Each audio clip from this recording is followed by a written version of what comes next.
Sebuah truk trailer terguling saat keluar dari Jalan Tol Penjaringan, Jakarta Utara.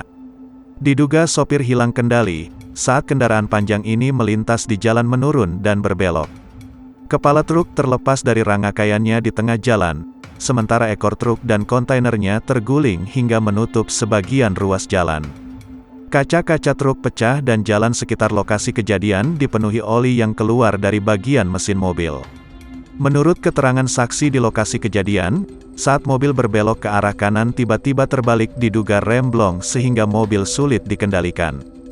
2 unit mobil derek milik unit Lantas Wilayah Jakarta Utara dikerahkan untuk mengevakuasi rangkaian truk. Sementara itu, sopir dan kernet yang mengalami luka ringan dan dilarikan ke rumah sakit terdekat.